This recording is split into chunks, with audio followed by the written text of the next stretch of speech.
Read में हम देखेंगे तो आप गेट टाइप की क्वेरी करोगे, यानी गेट एंड पॉइंट आप बनाओगे और उसमें स्लैश स्टूडेंट्स आपका डिफॉल्ट होगा, तो ये सारे स्टूडेंट को रिटर्न कर देगा। तो इस केस में मैं फाइंड यूज कर रहा हूँ क्योंकि वो सारे रिकॉर्ड्स यूज कर लेता है, मतलब बिना क्राइटेरिया के सब कुछ रिटर्न कर देगा। और यही रिस्पॉन्स जब डेटाबेस से आएगा आप इसको क्लाइंट को वापस भेज सकते हो। तो रीड में एक और फॉर्मेट है जहां हम केवल एक पर्टिकुलर आईडी गेट कर सकते हैं। तो यहाँ आप देख रहे हो कि एंड पॉइंट में हमारे पास आईडी है, यहाँ कॉलन आईडी हमने यूज किया है। इसमें आप request.params.id से डेटा लेके आ सकते हो। ये सब चीजें हमने देखा था कि एक्सप्रेस में आप कैसे पैरम्स या इन चीजों से डेटा ला सकते हो। तो आप अगर वो कॉन्सेप्ट देखना चाहते हो तो प्रीवियस उन वीडियोस पे वापस जाके देख सकते हो। बट यहाँ पे क्लियर होना चाहिए कि request.params.id से हमारे पास एक पर्टिकुलर ऐसी आईडी आ जाएगी जिससे हम डेटा को फाइंड कर सकते हैं। तो यहाँ मैंने स्टूडेंट मॉडल पे फाइंड वन मेथड यूज किया है और उसके अंदर आईडी हमने params.id से निकाल ली है। उसको यूज करेंगे तो डेटाबेस से एग्जैक्ट डॉक निकल जाएगा या डॉक्यूमेंट जिसमें वो डेटा है, और वही हम चीज बाद में हम रिस्पॉन्स में भेज देंगे। तो ये एंड पॉइंट भी इस तरह से हम कंप्लीटली बना सकते हैं। और भी कॉम्प्लेक्स कंडीशन हो सकती है, बट आपको ये ध्यान देना है कि आपको रिस्पॉन्स जरूर उसमें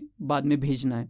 ऐसे ही अपडेट क्वेरी में हम देखेंगे कि सर्वर में आप पुट टाइप की कमांड यूज करते हैं या पुट मेथड से आप एक एंड पॉइंट क्रिएट करते हैं, और इसमें भी ऊपर सेम फॉर्मेट होगा जिसमें आप एक पर्टिकुलर आईडी के लिए ही बना रहे होंगे। तो स्टूडेंट स्लैश कॉलन आईडी यानी या कोई भी आईडी हो सकती है जो request.params.id से आपको डेटा मिल जाएगा। और यहाँ स्टूडेंट मॉडल पे हम find one and update use कर रहे हैं। तो ऊपर रिक्वेस्ट पैरम से आपको फाइंड वाला डेटा मिल जाएगा और request.body में आपको जो आप अपडेट कर रहे हैं वो बॉडी पार्सर से होते हुए इसमें आ जाएगा। तो एक तरह से अपडेट का भी दोनों डेटा आपको नोड सर्वर में मिल गया है एक्सप्रेस में, और इसी चीज को आप डेटाबेस को भेज दोगे, वहां सेव हो जाएगा और आपके पास अपडेटेड जो भी डॉक्यूमेंट है वो आपको रिस्पॉन्स में मिल जाएगा और वो आप भेज सकते हो। लेटेस्ट वर्जन ऑफ डॉक्यूमेंट के लिए शायद आपको ओवरराइट फॉल्स के आगे न्यू भी लिखना पड़ेगा कि न्यू कमांड ही आपको new version of doc return करता है। डिलीट के लिए भी सेम फॉर्मेट है। डिलीट आप डिलीट टाइप का एंड पॉइंट बनाओगे डिलीट मेथड से, और सेम तरह का स्ट्रक्चर ऊपर आप यूज करोगे पाथ में जहां स्टूडेंट स्लैश कॉलन आईडी आपने यूज किया है। और इसमें भी आप find one and delete use कर सकते हो मेथड इस मॉडल पे, जहां पे आपको रिक्वेस्ट पैरम्स आईडी से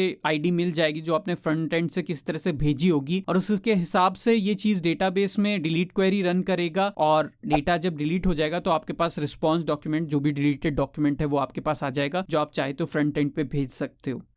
तो अभी तक हमने क्रिएट देखा है और एक सिंपल रीड भी हमने शुरू में लगाया था। रीड का एक और प्रॉपर मेथड हम यूज कर सकते हैं। तो हमने एक रीड ऑलरेडी शुरू में लगाया था जस्ट टू चेक कि हमारा डेटा क्या है सर्वर में। बार बार हम डेटाबेस को टर्मिनल से नहीं देखना चाहते थे। तो ये एक रीड क्वेरी या रीड एपीआई थी सारी चीजों को एक साथ रीड करने के लिए, मतलब सारे डॉक्यूमेंट्स ही आपको थ्रो कर देता है। एक और तरह की रीड रिक्वेस्ट होती है, रीड एपीआई होती है, जिसमें आप एक स्पेसिफिक आईडी लेके आते हो। मतलब एक स्पेसिफिक आईडी, जैसे मैंने यहाँ पैरम्स में पास किया है, या नेम से भी कर सकते हो, जो भी आपका पैरामीटर हो। जनरली यहाँ पे आप आईडी ही पुट करते हो। तो इससे मैं केवल एक स्पेसिफिक डॉक्यूमेंट लाना चाहता हूँ रीड में, तो मैं यहाँ पे फाइंड वन कर दूंगा क्वेरी को, और क्राइटेरिया में मैं अंडरस्कोर आईडी से इस चीज को मैच करवा दूंगा। तो आपको एक तरह से आईडी भेजनी पड़ेगी अपने रिक्वेस्ट में पैरम्स में, वो यहाँ से मैच होगी और वही ऑब्जेक्ट आपको रिटर्न होगा। तो डॉक्स को मैं डॉक कर देता हूँ क्योंकि अब एक ही ऑब्जेक्ट रिटर्न होगा, न कि एक एरे रिटर्न होगी। तो इस चीज को चेक करते हैं। पोस्टमैन में जाते हैं, यहाँ पे गेट रिक्वेस्ट देखते हैं।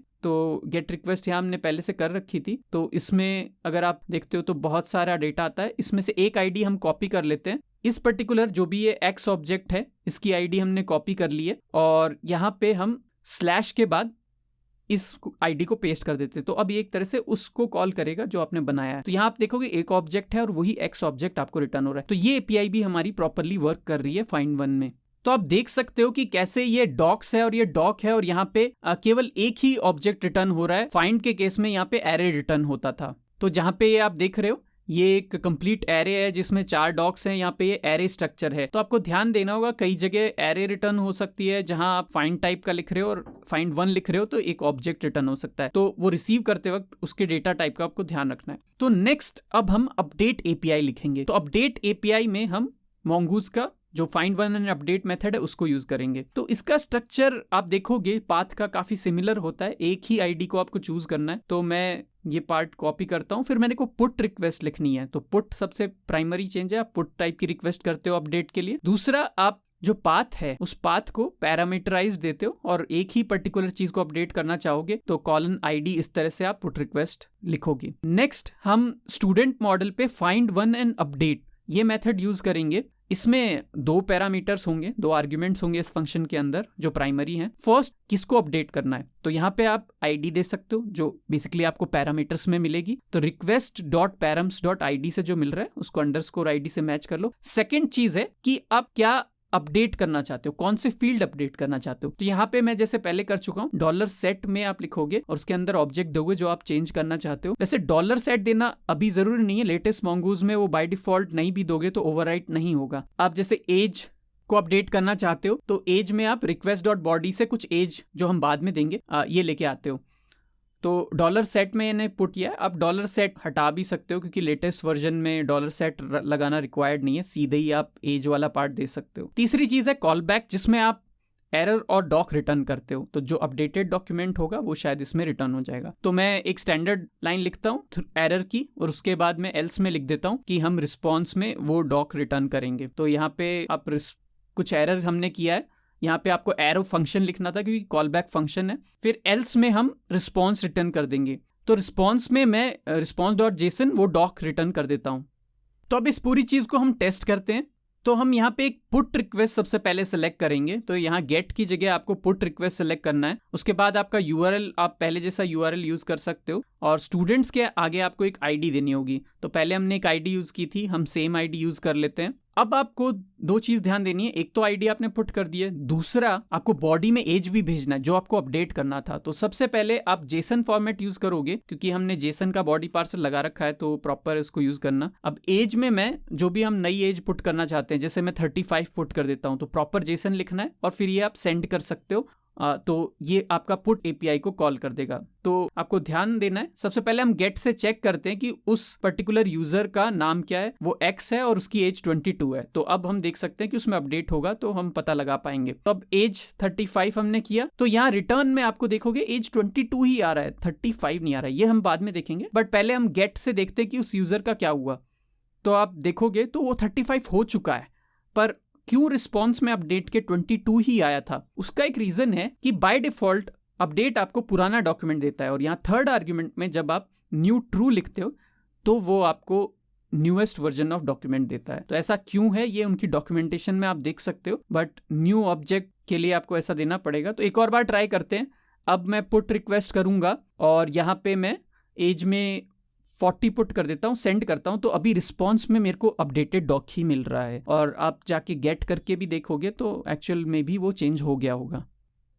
तो फाइनली हम देख रहे हैं डिलीट एपीआई। तो डिलीट एपीआई के लिए मैं अपडेट वाला कोड यहाँ कॉपी कर देता हूँ। काफी कुछ स्ट्रक्चर सेम होगा क्योंकि आईडी वही हम यूज करते हैं। मेथड में हम find one and delete use करेंगे और क्योंकि इसमें बस फाइंड करके डिलीट ही करना है तो आपको और आर्ग्यूमेंट्स नहीं चाहिए, तो एक आर्ग्यूमेंट से आपका काम चल जाएगा। इसके अलावा find by ID and remove ऐसा भी मेथड है, तो ये काफी इजी हो सकता है अगर आपको केवल आईडी लिखनी है तो मतलब आप मोस्टली आईडी से ही डिलीट करने वाले हो तो आपको ये इतना भी नहीं देना पड़ेगा, सीधे आप आईडी पास कर सकते हो। तो इसमें काफी सारे मेथड्स हैं, आप एक्सप्लोर कर सकते हो। तो मैं सीधे आईडी दे देता हूँ फाइंड आईडी बाय रिमूव में और अब हमको रिस्पॉन्स में वो डिलीटेड डॉक्यूमेंट दिख जाएगा जो हमने यहाँ आईडी में पास किया है। एक चीज ध्यान देनी है, ऊपर डॉट डिलीट मेथड हमने नहीं चेंज किया था, वो भी आपको करना चाहिए। तो यहाँ पे हम डिलीट टाइप की रिक्वेस्ट कर रहे हैं और इसी ऑब्जेक्ट को हम डिलीट कर देते हैं जो हमने सेलेक्ट किया हुआ था पहले। अब सेंड करूंगा तो मेरे को ये रिस्पॉन्स में दिखाएगा कि जो X नेम का ऑब्जेक्ट था वो डिलीट हो चुका है। तो आप एक गेट रिक्वेस्ट से चेक कर सकते हो स्टूडेंट्स पे कि ये नल आ रहा है।